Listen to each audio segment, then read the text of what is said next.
Thank you guys for being here. This is a really special event. I'm psyched to be part of this. All right, so I'm here talking about psychedelic integration and individuation.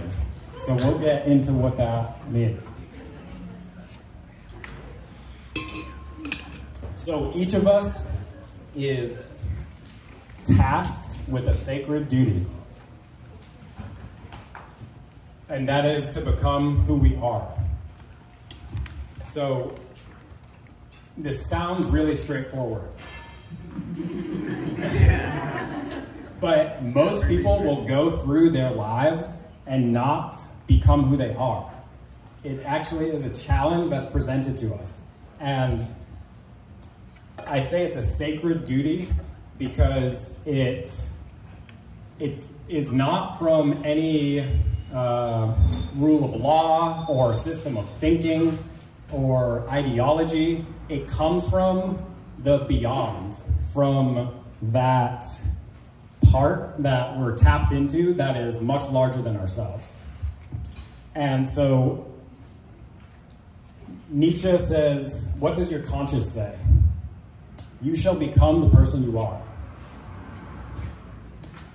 Individuation was termed by Carl Jung, but it's not an idea that he created. It's something that he discerned through observation, through studying what came before him. And in essence, what it is becoming who you are, becoming the person you are, absent of all of the cultural conditionings, all of the things that your parents, that society, that all of these forces put on you. It's to allow yourself to blossom, to become who you are. So this is the task before us. And we'll get into more deeply what this means. So there's this idea of the tension of opposites, okay? So in everything, there is an innate duality.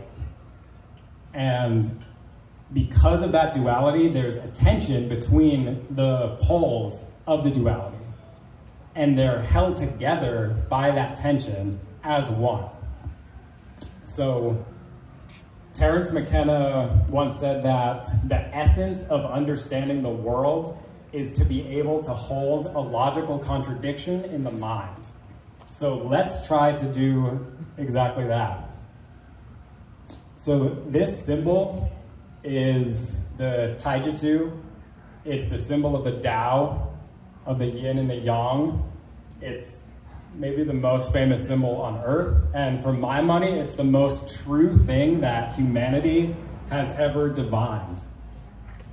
And any duality you can think of maps onto this symbol. So being and non-being, identity and difference, life and death,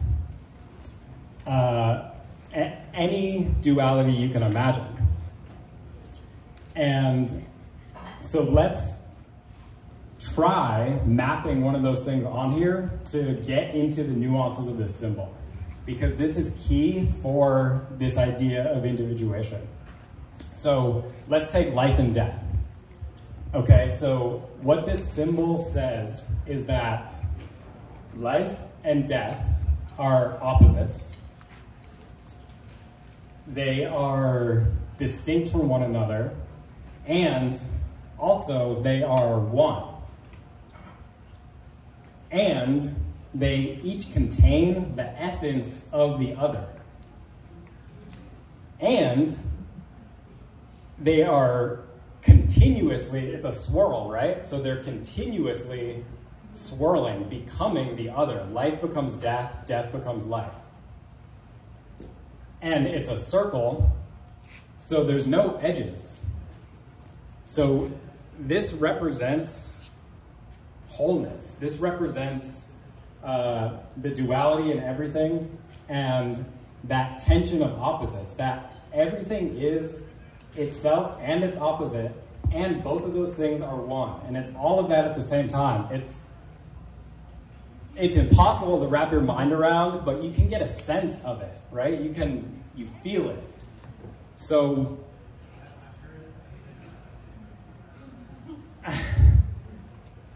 the thing about polarities, right, is that from one perspective, they look like they're opposites. But from another view, right, you see it as one thing. So the polarity of individuation is ego and self. So we all know what ego is, right? It's this sense of I. It's the seat of our conscious awareness. And it gives us the sense of I am I. The self, which Carl Jung, he termed this term self with a capital S. So if you see self with a capital S, and that's to distinguish it from the more mundane usage of that word, what that means is it's the seat of the whole psyche. So your conscious mind and your unconscious mind, that which your ego is not aware of. And it's tapped into that, again, that beyond, that numinous, that invisible everything that binds us all together. So this is the duality. We're always in our ego space, right? And we have to be in order to survive. But what individuation is asking us is to have our ego confront the self, the capital S self, which requires us to dig into the unconscious spaces and the liminal spaces and the numinous spaces. Okay, so this is the task that we're faced with.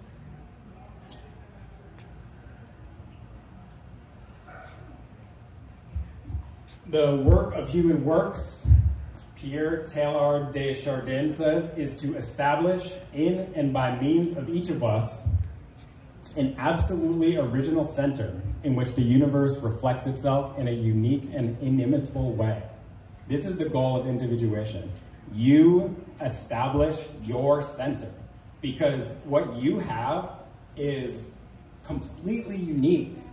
You have something completely unique that the world needs.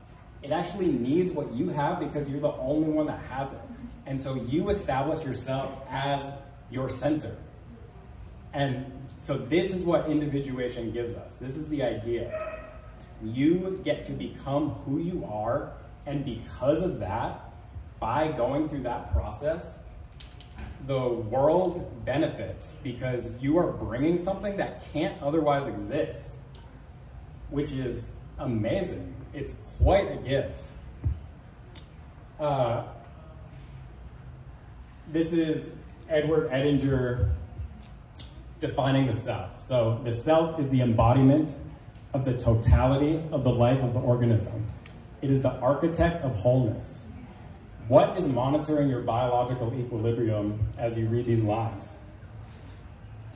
What moves your emotional and mental responses? What provides constancy when consciousness is distracted or asleep?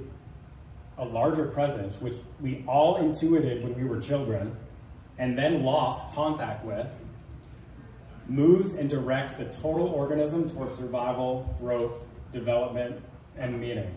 Sit with that for a moment.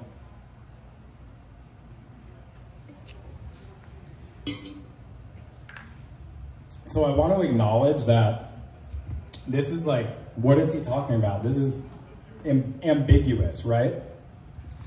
But you get a sense of it. And this is the realm we're working in. Individuation, the idea of the capital S self, it's this realm that it is the numinous. So you can't, in the Tao Te Ching, it says the Tao that can be spoken of is not the true Tao, right? You can't put this stuff into precise language. You have to view it from the corner of your eye, but you can grasp it. It can enter your knowing. So we're gonna get down into the practical soon. I know this is all in the philosophical right now. The function of the self is to help us move beyond our mere ego consciousness. So if we're just operating from our ego all the time, which is what our culture kind of pushes us into, then we're looking for comfort. We're looking for pleasure. We're looking for these things which are not innately good or bad, but which limit us and don't allow us to tap into what we have that is much deeper. So the task of individuation is to bring the ego to acknowledge the capital S self so that they can communicate. And through that communication, remember the duality, the interplay, the tension of opposites, that is how we are able to enter this state. And individuation, there's not an end state to it. It's something that is a continual, lifelong process, but it's something that you have to choose to engage with. And if you don't choose to engage with it, you will not achieve the wholeness that is your birthright by virtue of being a human being. So, let's bring this down into the practical realm. We're just very much in the philosophical. Carl Jung says, who looks outside dreams, who looks inside awakens.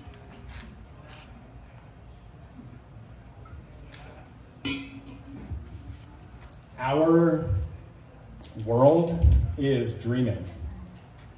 Our world is asleep. We are too unbalanced in the direction of dreaming because we're only looking outside. Now, well, it's important to acknowledge that in this quote, in my analysis of it, it's not saying that dreaming is bad and awakening is good.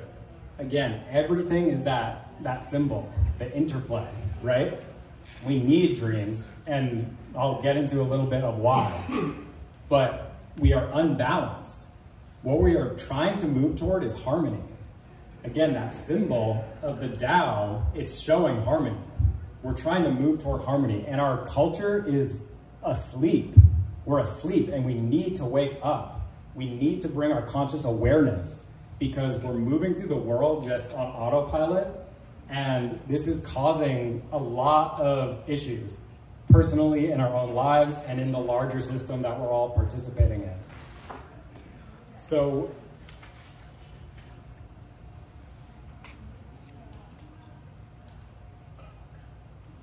we have been lulled to sleep by a sickly sweet lullaby. This is what we're facing. And we need to awaken our consciousness. And we'll get into how psychedelics are a tool that can help us do that. So are dreams, actually. So we can think about dreams. Dreams are crucial to the psyche. It's this mode we enter every night as we sleep. And they're crucial because they allow us to converse. They allow our conscious mind to converse with the unconscious. The landscape of the dream is created by the unconscious mind. So we can often get insight into what it is we need by paying attention to our dreams. This is a cornerstone of Jungian psychology. Also, spiritual traditions and just being a human since forever. So there's this concept called lucid dreaming. You could call it dream yoga. This is where you're awakening your conscious mind inside the dream. So maybe this has spontaneously happened to you before.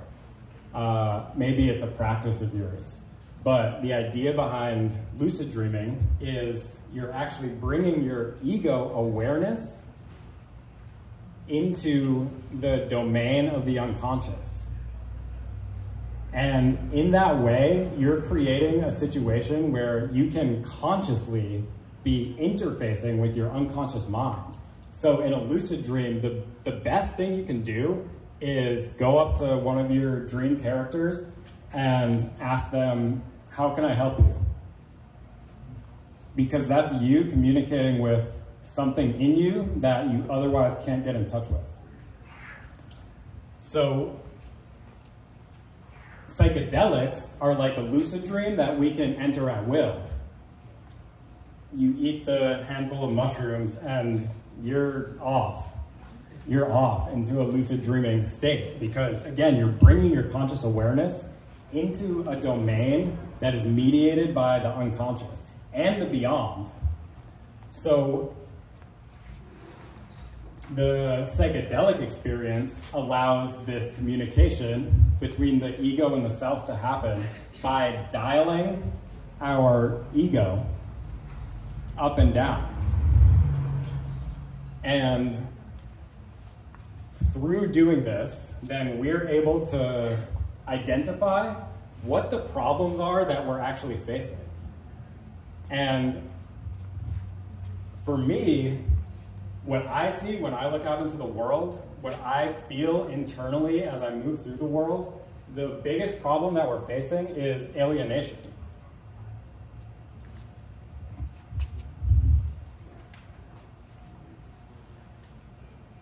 Does this ring true with your experience?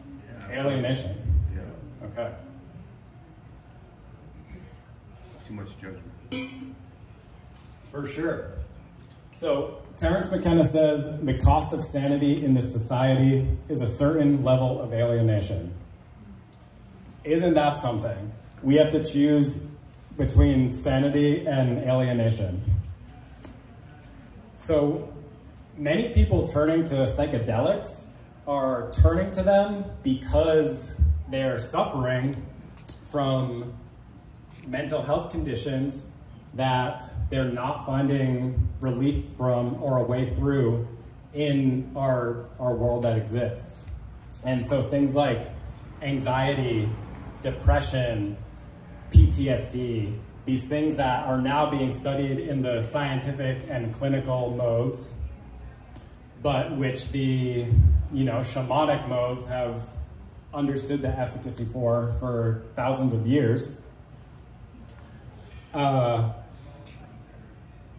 Now these studies are being done and they're just flabbergasting the scientific community. It's like, this is our birthright. This has always been here. But it's good that it's being studied and measured. But I will tell you, these are not medicines for anxiety. These are not medicines for depression. They're not medicines for trauma. They're actually not. What they are, strictly speaking, are medicines for the soul. They're medicines for the soul. It's addressing what's underneath all of those things. The true malady, which is the self-alienation that we face by virtue of living in this sick culture. And when I say sick culture, that's not a judgment statement. That's me saying that our culture has a sickness. It has a sickness. It's a sick patient in a hospital. So the reason that the psychedelics are so effective at addressing these things is because they instigate the process of individuation in a way that our culture otherwise doesn't do. This is actually what they're doing. The psychedelics are instigating the individuation process. This is a role that traditionally would have been a rite of passage, right? That's the point of a rite of passage, is to instigate the individuation process. So each person can come into him or herself. But what they're addressing, again, they're not medicines for these conditions. They're addressing the ground from which these conditions grow. our culture that we live in, it's self-alienating by nature. It is. It removes us from the feeling of being embedded in a community. It removes us from our connection with our own bodies, with our own intuition, with nature. And so we are constantly walking around with this feeling of alienation. We're carrying it in our heart. It's so heavy, man. It's so heavy. We're carrying it all the time. But, well, what that causes is us to walk around with this feeling that something is wrong all the time. And so, of course, we're going to internalize that and say, well, I guess there must be something wrong with me. I'm feeling bad all the time. I'm feeling something's majorly wrong all the time. And maybe it's not all the time, but for most people, it's a lot of the time because of this alienation. So let me tell you, I promise you, there is nothing wrong with you. I promise you, there is nothing wrong with you. We are in this situation. Our culture has a sickness, and us, by virtue of living in it, have contracted this sickness. We've contracted it. And so we're moving through the sick world, sick people, spreading sickness. It's like, it's a lot to face. But there's hope. There's a lot of hope.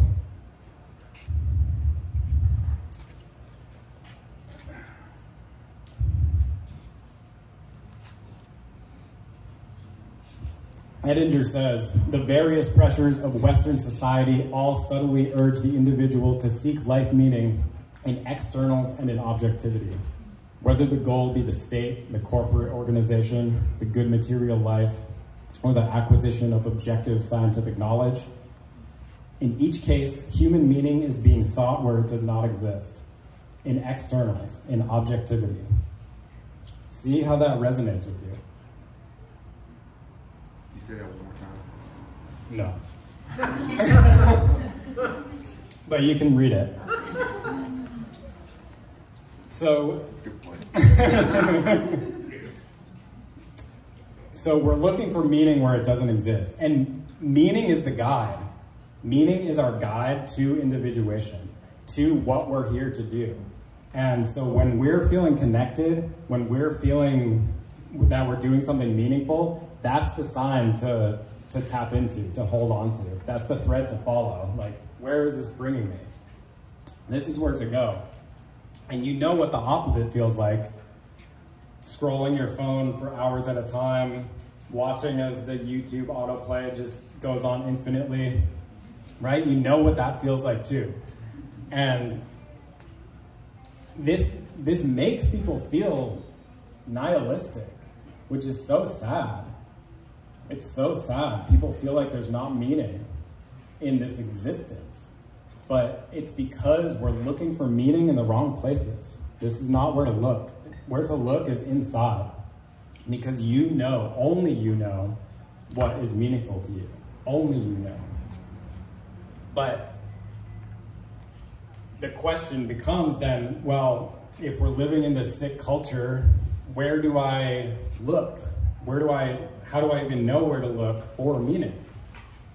And so this is where the psychedelics come in. So Terence McKenna, again, says what psychedelics do and why they are in all times and all places such social dynamite is they dissolve the cultural machinery. So psychedelics are a tool for dissolution. This is their function. They dissolve. And so they dissolve the ego. They dissolve the structures that are placed on us that are actually not of us. They're not actually part of us.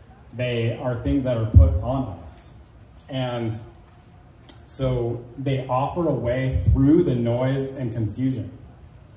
And they lay bare what is yours and what has been put on you by your culture or your parents or your ancestry or the traumatic things that have happened to you all of these things that are put on us, they lay bare what is yours, which allows us to see our true selves, that's what we're aiming toward. So notice that he says dynamite. He's not saying this is a scalpel. He's saying it's dynamite. These things are potent. These things are powerful. These things are dangerous. They can be, because you could be trying to carve away some of these layers that aren't yours, and you could end up going too far. These things are dynamite, so they have to be approached properly, which is with care, which is with intention. But if you're able to do that, they're the most potent tools for psychological development that there are. Yeah.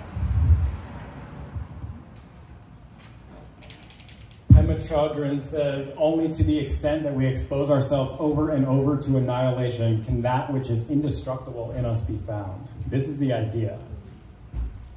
This is the idea. We walk into that blast zone and we allow these layers of us to be blown off, so that that which is truly us, the center, that which is us, is a light is shined on that.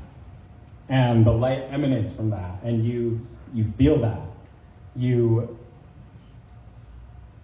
allow yourself to shrug off or toss off, again, that which is not yours, which you're carrying. Marie-Louise von Franz says, the center is the goal, and everything is directed toward that center. So the image of the mandala, this is what Jung chose as the image of individuation. This is the symbol that is cross-culturally everywhere. And it's because everything is directed to the center. You'll see this symbol everywhere. Not this exact one, but even looking around this room, you'll see it everywhere. Getting to the center is the goal. And really, it's learning to live from your center. This is the task. This is what individuation offers us. This is what Nietzsche means by becoming who you are. It's becoming the center. So, and in other words, it's getting out of our own way so that we can see what is truly us. And psychedelics can help us bring clarity to what that is. Jesus said, if anyone wishes to be a follower of mine, he must leave self behind. He must take up his cross and come with me. Whoever cares for his own safety is lost. But if a man let himself be lost for my sake, he will find his true self. What will a man gain by winning the whole world at the cost of his true self? See how that resonates with you. Look at what he's saying here. So, in order to be a follower of mine, we can take this metaphorically. In order to tap into the numinous, we must leave, here it means ego, we must leave our ego behind. If we care for our own safety, which is if we get stuck in the mode of just comforting the ego, we will be lost. We will. I'm sure you felt this. But if we let ourselves be lost, if we dissolve our ego, for my sake, for the sake of the numinous, the beyond, the true, the capital S self, we will find our true self. It's powerful. We're told in our culture that we want to win the world, but it's at the cost of our true self. And again, this is what makes us sick. If we care only for comfort or safety or success, we will never find ourselves, because our true selves need something much deeper than that.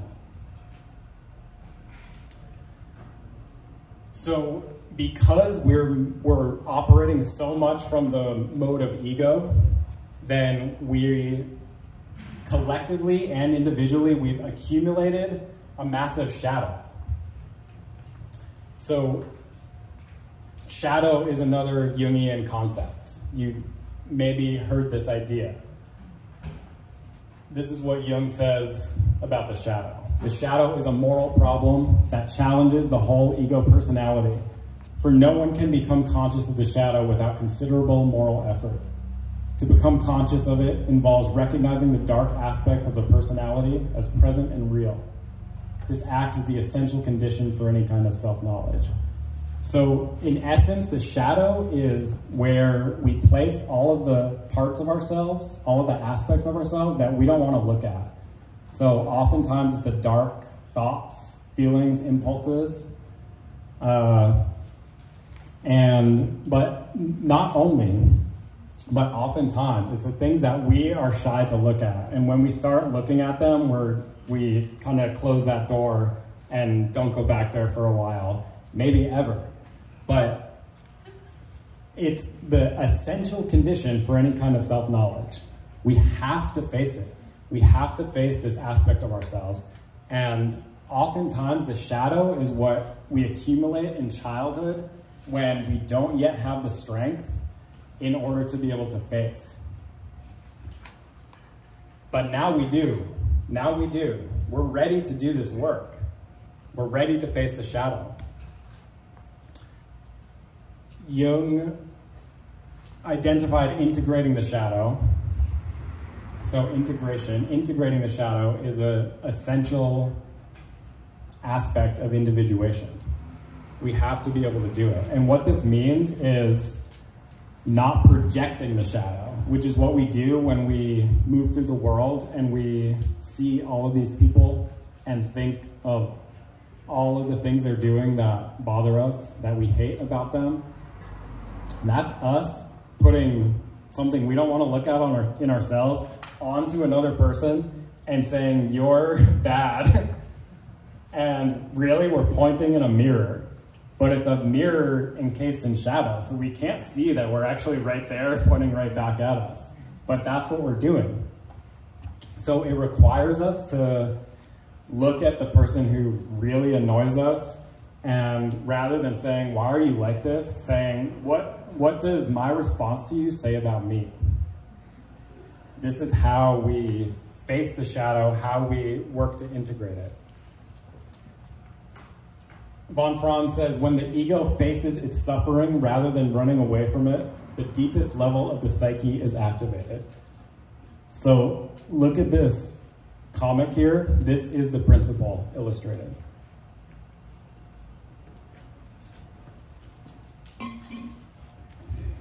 And you've probably experienced this in dreams, actually.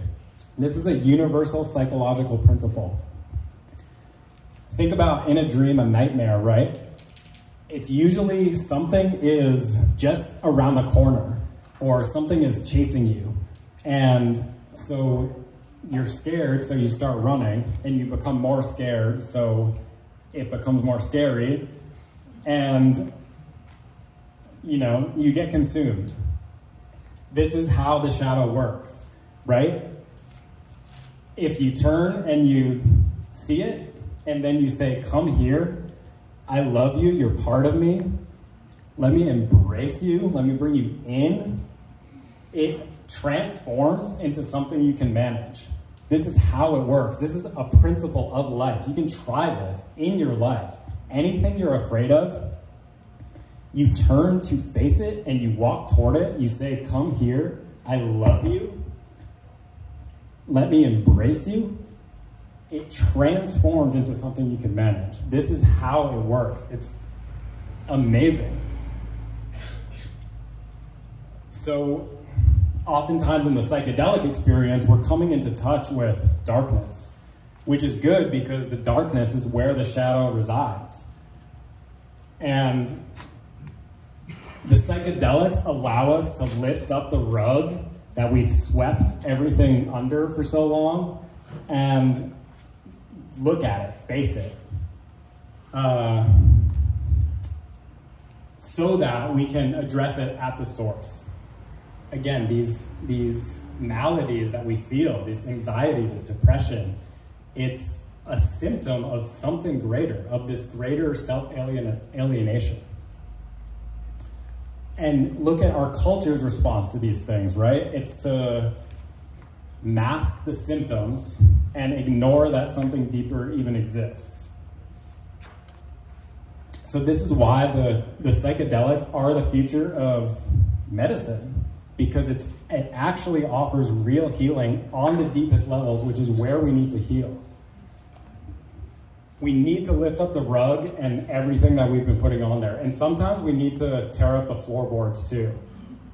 But once we can do that, we can begin bringing everything back into harmonious connection, place it where it actually belongs. And this is what integration is.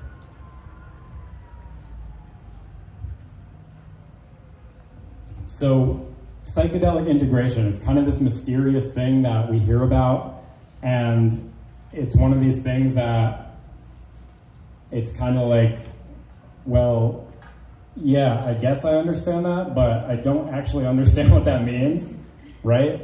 It's not because people are trying to keep a secret from you, it's because it's one of these things that the Tao that can be spoken is not the true Tao. It's mysterious by nature. So, and it's an experience, like the psychedelic experience. Think about trying to explain a trip to somebody. You can sometimes do an okay job of explaining some of the imagery and maybe some takeaways, but you can't express the fundamental, phenomenal unity of that experience. So the integration is the same way. It's a process. It's an experience you have to go through. But there are things we can look at in order to know that we're doing it right. So integration, the idea of integration is you are forming, you're creating, you're living from a strong center, and you're bringing all of the aspects of yourself into harmonious orbit around that center. So rather than mostly we walk through the world and we have all these aspects of ourselves and they're just kind of chaotically flung around, this is becoming such a strong center that by gravity, all of the aspects of you start harmoniously orbiting where they belong. This is what integration is.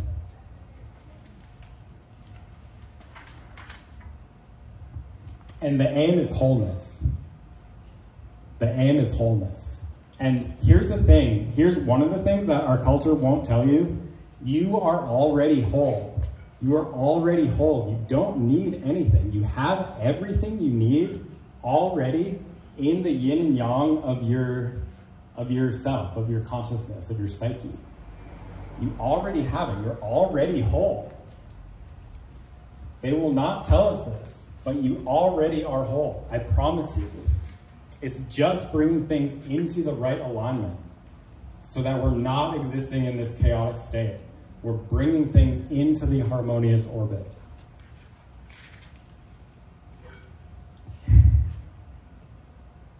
To be integrated is to be in integrity. So it's being in integrity with yourself, integrity between the inner and the outer, the unconscious and the conscious, your actions and your thinking. So you're no longer at war with yourself. So many of us are at war with ourselves all the time, and it's maddening. It's too much. This is what integration is for.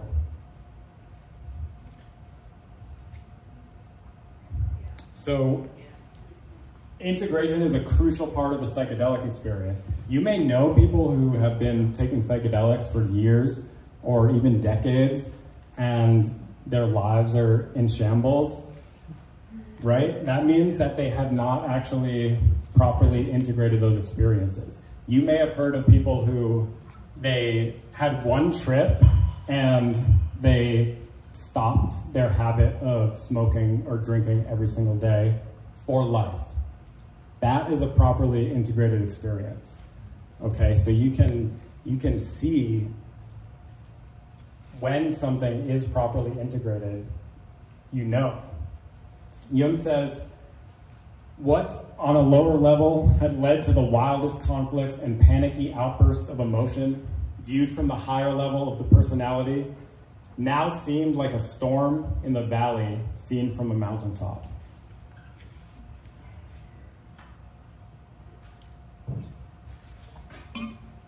So Jung had this idea, actually, that most of the problems we have are actually insoluble.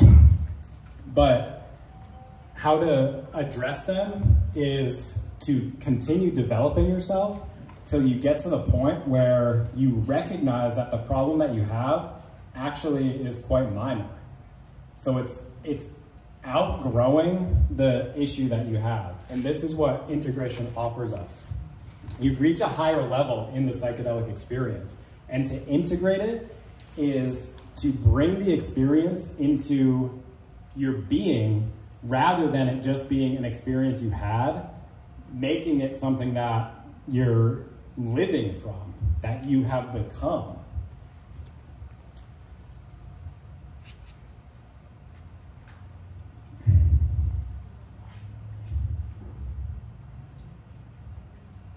Trust. This is what we need.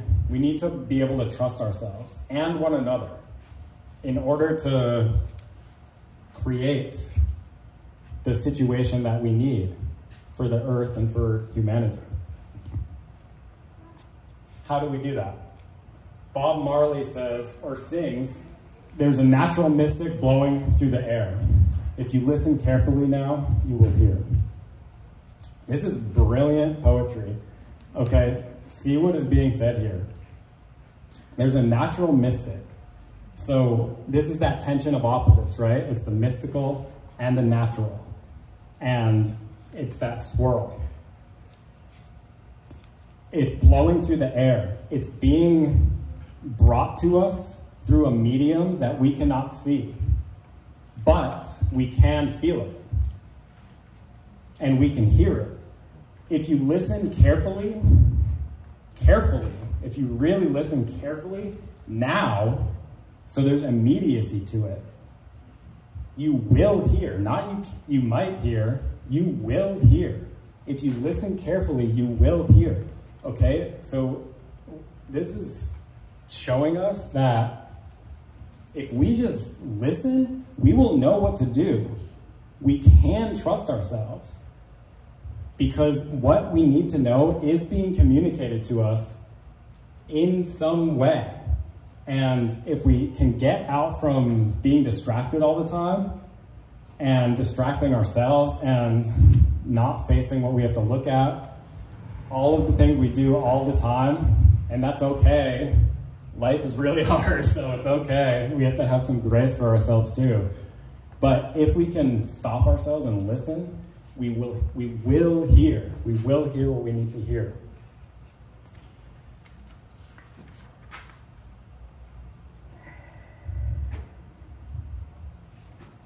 Miguel Ruiz says, you don't have to try to be good.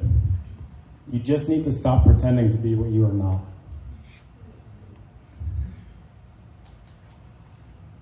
Yeah.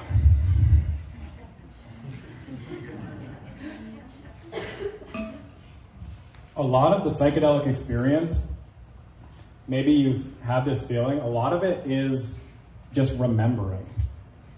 You're just remembering things you already know that you forgot. And sometimes people are gifted with something that truly comes from outside, like the Amazonian tribes who were shown what plants to combine to create ayahuasca. Sometimes you're gifted something from beyond, but most of the time you're just remembering. And this is why it feels like coming home. It's why it feels like coming home. You're remembering, oh yeah, I know myself. Oh yeah, I know what to do. Oh yeah, I've been on this wrong path, but I know how to get back on.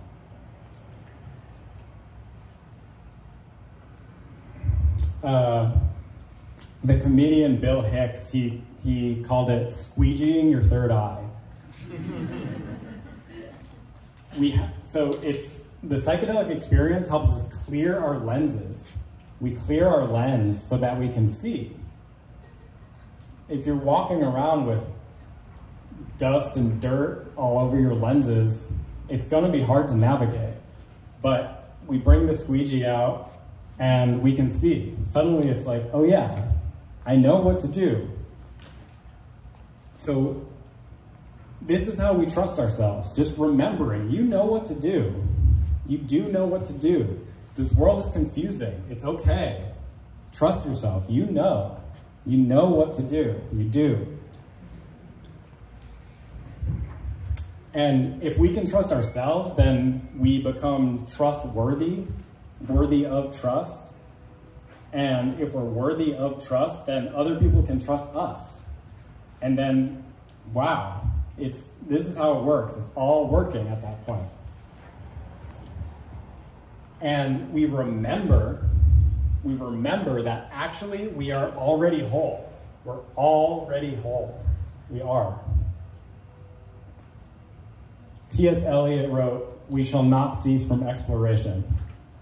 And the end of all of our exploring will be to arrive where we started and know the place for the first time. The path it's not a straight 45-degree angle up to the heavens. The path is a spiral. So we're going through life and we're relearning the same lessons over and over, but if we're doing it right, we're moving ever toward the center. And each time we pass the same point, we have greater awareness and understanding and knowledge. But we're moving ever toward the center. Edinger says, while revering the mystery of others, our individuation summons each of us to stand in the presence of our own mystery and become more fully responsible for who we are in this journey we call our life. This requires taking responsibility.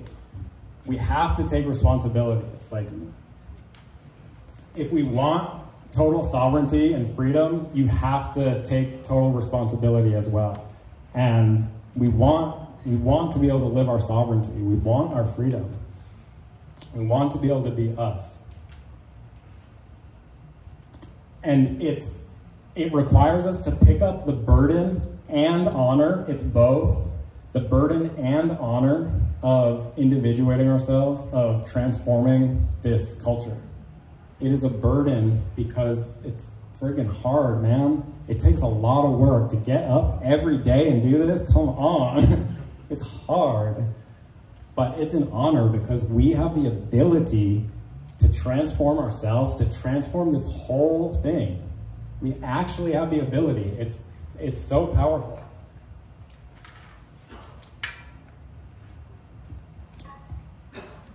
You have innate sovereignty by virtue of being a human being, period. Period. You get to define your path. No system or person actually has control over you. You get to define your own path. Of course, there are obstacles in the way. There's so many obstacles in the way. But by virtue of being a human being, you have ultimate sovereignty over your own path. And our culture diminishes our value. And, honestly, it's nobody's fault.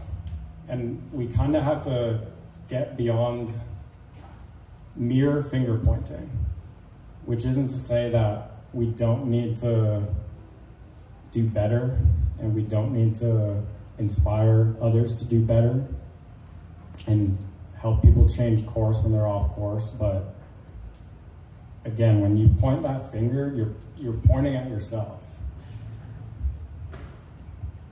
And what awaits us if we engage in this process of individuation is actual fellowship.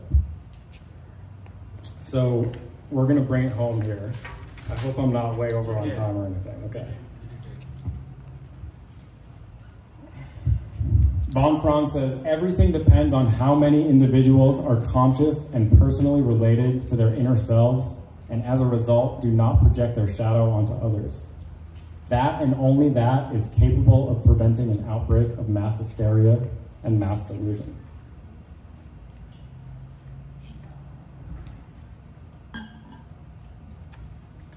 This may sound extreme, but when we look around in our world, we do see mass hysteria. We do see mass delusion.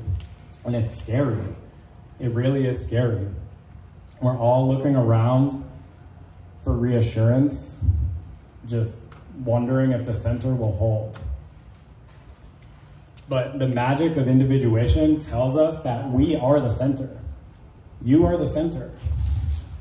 You are the center. So if you hold your own center in integrity, then the greater center of which you are a part will hold together. You have that power to do that by holding yourself in your center, in integrity.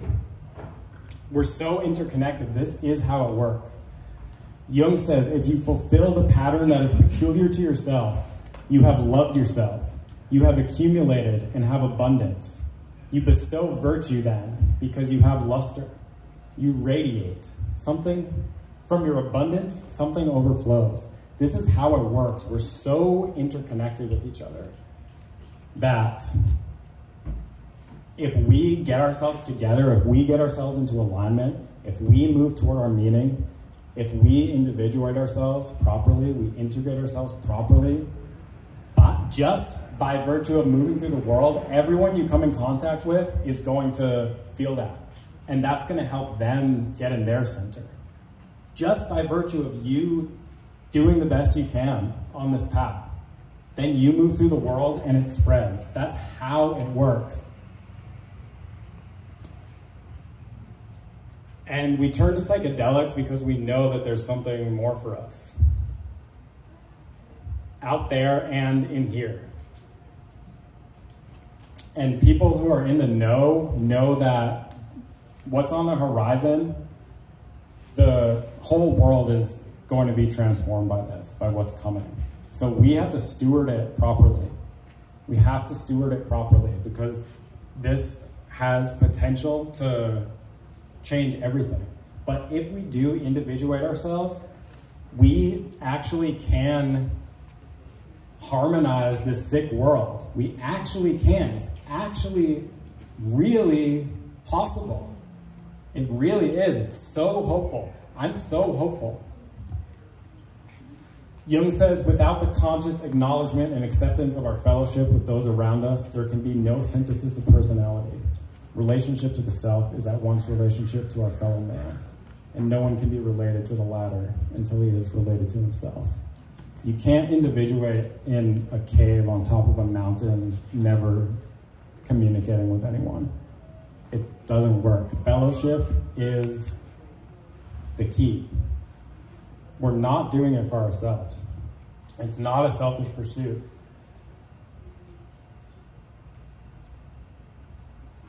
So,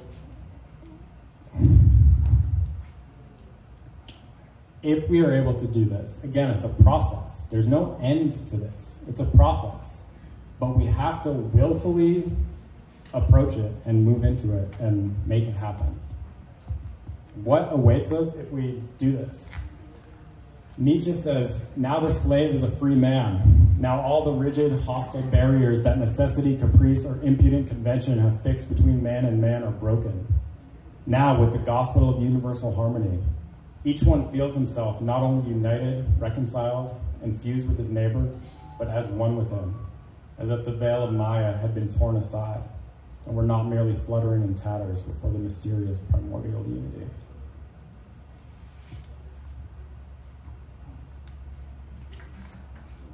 We have what the world is needing. This is not a pipe dream. This is what awaits us. It's what awaits us. If we can get ourselves together and then just go out in the world and be us, that's all it takes. It's not so complicated that we need to solve all the world's problems. We just need to get ourselves together and trust ourselves and learn to trust one another, and then move through the world, just being ourselves. This is how we achieve the harmony that we're searching for. One of the lies, this is the last thing I'll say, one of the lies that our culture tells us is that we're in competition with one another.